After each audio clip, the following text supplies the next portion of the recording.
Hello students, आप सबको मेरे नमस्कार। स्टूडेंट्स, आज हम एक नया पाठ को शुरू करेंगे। उस पाठ का नाम है मोबाइल का बोलबाला। मोबाइल की मतलब आपको अच्छे तरह मालूम है। इस पाठ का लेखिका का नाम है सुरेखा शर्मा शांति। आइए पहले लेखिका का परिचय को पढ़ेंगे। लेखिका का परिचय।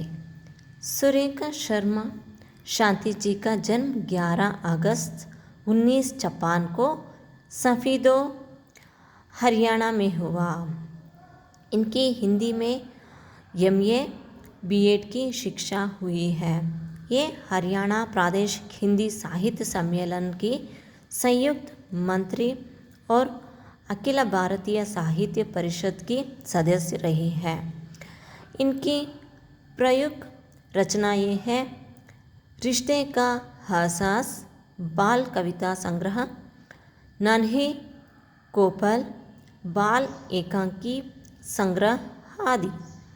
अखिल भारतीय साहित्य परिषद भोपाल, गुजरात, हरियाणा अन्य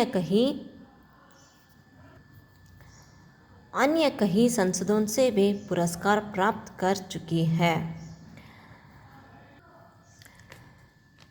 ನೋಡಿ ಮಕ್ಕಳೇ, ಇವತ್ತಿನ ದಿನ ಹೊಸ ಪಾಠವನ್ನು ಶುರು ಮಾಡ್ತಾ ಇದ್ದೀವಿ. ಅದರ ಹೆಸರು ಮೊಬೈಲ್ ಕಾ ಬೋಲ್ಬಾಲ. ಮೊಬೈಲ್ ಏನು ಮೊಬೈಲ್ ಅಂದರೆ ನಿಮಗೆಲ್ಲ ಗೊತ್ತೇ ಇರುತ್ತೆ ಅಲ್ವಾ. ಈ ಪಾಠವನ್ನು ಬರೆದಿರುವಂತಹ ಕವಿಗಳ ಹೆಸರು ಸುರೇಖಾ ಶರ್ಮಾ ಶಾಂತಿ. ಇದನ್ನು ಬರೆದಿರುವಂಥವ್ರು ಯಾರು? ಸುರೇಖಾ ಶರ್ಮಾ ಶಾಂತಿ ಅಂತ ಸಹ ಅವರನ್ನು ಕರೀತಾರೆ. ಬನ್ನಿ ಅವರ ಪರಿಚಯವನ್ನು ತಿಳ್ಕೊಳ್ಳೋಣ. सुरेखा शर्मा शांति जी का जन्म 11 अगस्त 1956 को सफ़ीदो हरियाणा में हुआ.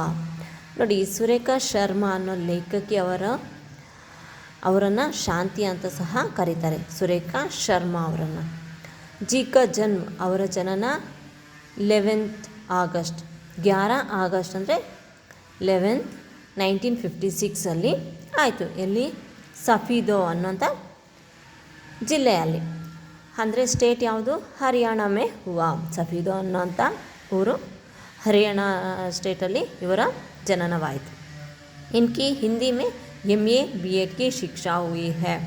ಇವರು ಹಿಂದಿ ಭಾಷೆಯಲ್ಲಿ MA ಮತ್ತು B.Ed ಶಿಕ್ಷಣವನ್ನು ಪಡ್ಕೊಂಡಿದ್ದಾರೆ. ये हरियाणा प्रादेशिक हिंदी साहित्य सम्मेलन की संयुक्त मंत्री और अखिल भारतीय साहित्य परिषद की ಸದಸ್ಯ ರಹಿ ಹೈ. ಇವರು ಹರಿಯಾಣ ರಾಜ್ಯದ ಪ್ರಾದೇಶಿಕ್ ಹಿಂದಿ ಸಾಹಿತ್ಯ ಸಮ್ಮೇಳನದ ಸಂಯುಕ್ತ ಮಂತ್ರಿ ಮತ್ತು ಅಖಿಲ ಭಾರತೀಯ ಸಾಹಿತ್ಯ ಪರಿಷತ್ನ ಸದಸ್ಯರು ಸಹ ಆಗಿದ್ದರು. ಇನ್ಕಿ ಪ್ರಮುಖ ರಚನಾಯೇ ಹೇ. ಇವರ ಇನ್ನು ಕೆಲವೊಂದು ರಚನೆಗಳು ಯಾವ್ಯಾವುದು ಅಂದರೆ ರಿಶ್ತೆ ಕಾ ಎಹಸಾಸ್, ಬಾಲ್ ಕವಿತಾ ಸಂಗ್ರಹ, ನನ್ಹಿ ಕೋಪಲ್, ಬಾಲ್ ಏಕಾಂಕಿ ಸಂಗ್ರಹ ಆದಿ. ಈ ರೀತಿಯಾದಂತಹ ರಚನೆಗಳನ್ನು ಅವರು ಮಾಡಿರ್ತಾರೆ. ಅಖಿಲ ಭಾರತೀಯ ಸಾಹಿತ್ಯ ಪರಿಷತ್ ಭೋಪಾಲ್, ಗುಜರಾತ್, ಹರಿಯಾಣ अन्य कई संसदों से वे पुरस्कार प्राप्त कर चुके हैं. ನೋಡಿ, ಇವರು ಅಖಿಲ ಭಾರತೀಯ ಸಾಹಿತ್ಯ ಪರಿಷತ್ ಅನ್ನುವಂಥ ಇದರಲ್ಲಿ ಯಾವ್ಯಾವ ರಾಜ್ಯಗಳಿಂದ ಪುರಸ್ಕಾರವನ್ನು ತಗೊಂಡಿದ್ದಾರೆ? ಭೋಪಾಲ್, ಗುಜರಾತ್, ಹರಿಯಾಣ, ಇನ್ನೂ ಅನೇಕ ಸಂಸತ್ತುಗಳಿಂದ ಅಂದರೆ ಇನ್ನೂ ಬೇರೆ ಬೇರೆ ರಾಜ್ಯಗಳಿಂದನೂ ಸಹ ಇವರು ಪುರಸ್ಕಾರಗಳನ್ನು ಪಡ್ಕೊಂಡಿದ್ದಾರೆ. ಸೊ ಸುರೇಖಾ ಶರ್ಮಾ ಅವರು ಬರೆದಿರುವಂತಹ ಮೊಬೈಲ್ ಕಿ ಬಾಲ್ ಬಾಲ ಪಾಠವನ್ನು ನಾವು ಇವತ್ತಿನ ದಿನ ತಿಳ್ಕೊಳ್ಳೋಣ. मोबाइल का बोलबाला. छात्र इस पाठ के द्वारा बदलती हुई आधुनिक जीवन शैली में चिट्ठी, दूरभाषा यानी टेलीफोन, मोबाइल की स्थितियों की जानकारी प्राप्त करेंगे. वर्तमान परिस्थिति में मोबाइल फ़ोन का महत्व और उसकी आवश्यकता पर विचार कर पाएंगे. देखिए बच्चों, यहाँ पर है छात्र इस पाठ के द्वारा बदलती हुई आधुनिक जीवन शैली. ಅಂದರೆ ವಿದ್ಯಾರ್ಥಿಗಳು ಈ ಪಾಠದಿಂದ ಏನನ್ನು ತಿಳ್ಕೊಳ್ತಾರೆ ಅಂತಂದರೆ ಆಧುನಿಕ ಜೀವನ ಶೈಲಿಯಲ್ಲಿ ಅಂದರೆ ಅಟ್ ಪ್ರೆಸೆಂಟ್ ಇವಾಗ ಯಾವ ರೀತಿ ಟೆಕ್ನಾಲಜಿ ಮುಂದುವರ್ತಿದೆ ಇದನ್ನು ಬದಲಾಗ್ತಾ ಇರೋವಂತಹ ಆಧುನಿಕತೆಯ ಜೀವನದ ಬಗ್ಗೆ ಅಂದರೆ ಚಿಟ್ಟಿ ದೂರಭಾಷಾ ಅಂದರೆ ಟೆಲಿಫೋನ್, दूरभाषा चिट्ठी ಅಂದರೆ ಲೆಟರ್ಸು, दूरभाषा ಅಂದರೆ ಟೆಲಿಫೋನ್, ಮೊಬೈಲ್ ಕಿ ಸ್ಥಿತಿಯೋ ಕಿ ಜಾನಕಾರಿ ಪ್ರಾಪ್ತ ಕರೆಂಗೆ ಅಂದರೆ ಯಾವ್ಯಾವ ರೀತಿ ಬದಲಾವಣೆ ಆಗ್ತಿದೆ ಅನ್ನೋದ್ರ ಬಗ್ಗೆ, ಯಾವ್ಯಾವುದ್ರದ್ದು ಲೆಟರ್ಸು ಮತ್ತು ಟೆಲಿಫೋನ್ ಮತ್ತು ಮೊಬೈಲ್ ಇವುಗಳ ಸ್ಥಿತಿಗಳ ಬಗ್ಗೆ ಚೆನ್ನಾಗಿ ತಿಳ್ಕೋಬಹುದು. वर्तमान परिस्थिति में मोबाइल फ़ोन का महत्व और उसकी ಅವಶ್ಯಕತಾ ಪರ್ ವಿಚಾರ ಕರ್ ಪಾಯೆಂಗೆ ಅಂದರೆ ಪ್ರೆಸೆಂಟ್ ವರ್ತಮಾನ ಪರಿಸ್ಥಿತಿ ಮೇ ಅಂದರೆ ಇವಾಗ ಪ್ರೆಸೆಂಟಿನಲ್ಲಿ ಮೊಬೈಲ್ ಫೋನ್ನ ಮಹತ್ವ ಏನು ಮತ್ತು ಅದರ ಅವಶ್ಯಕತೆ ಏನು ಅನ್ನೋ ವಿಚಾರದ ಬಗ್ಗೆ ನಾವು ಈ ಪಾಠದಿಂದ ತಿಳ್ಕೋಬಹುದು. बहुत दिनों से ड्राइंग रूम के कोन पर पड़ा टेलीफोन बोर हो रहा है. उसे अब अपनी ज़िंदगी ख़त्म होती लगी रहती थी. सदियों से उसका एक छात्र राजा था, पर आज वह बहुत उदास है. अब उसे कोई नहीं पूछता, ना ही उससे कोई फ़ोन करता है. तभी मिस्टर शर्मा ने आकर अपना मोबाइल उसके पास रख दिया.